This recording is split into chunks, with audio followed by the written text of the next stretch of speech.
जितना आप खुशियों के पीछे भागेंगे उतना ही आप दुखी होते जाएंगे।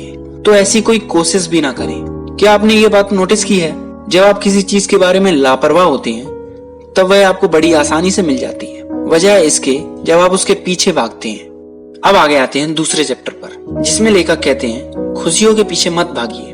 इस लाइन को हम एक कहानी की मदद से समझते हैं। तो यह बात कुछ 25 साल पुरानी है। नेपाल में एक राजा हुआ करता था जो अपने बेटे को बहुत प्यार करता था।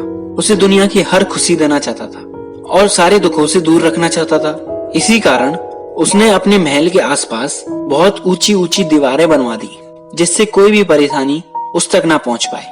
जैसे जैसे बच्चा बड़ा होता गया वैसे वैसे वह अपनी जिंदगी से बोर और दुखी होता गया।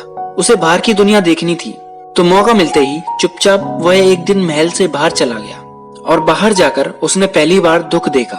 वो अपनी प्रजा को बीमारियों और गरीबी से गुजरता देख और भी दुखी हो गया।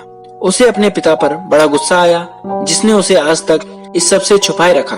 तो उसने फैसला कर लिया कि वो राजपाट छोड़कर एक भिक्षुक का जीवन जिएगा। तो एक दिन बिना किसी को बताए वह चुपचाप जंगल में चला गया। कुछ साल जंगल में बिताने के बाद उसे एहसास हुआ कि उसकी इस कठिन तपस्या और भूखे प्यासे रहने से कोई फायदा नहीं है। जरूरी नहीं जो चीज आपके लिए तकलीफदेह है वह आपके लिए फायदेमंद भी हो।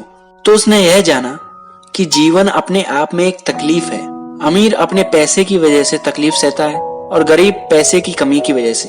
तो असल बात यह है कि खुशी का कोई पैमाना नहीं है और ये राजकुमार कोई और नहीं बल्कि गौतम बुद्ध ही थे। खुशियां कभी बिना मुसीबत से लड़े नहीं पाई जा सकती।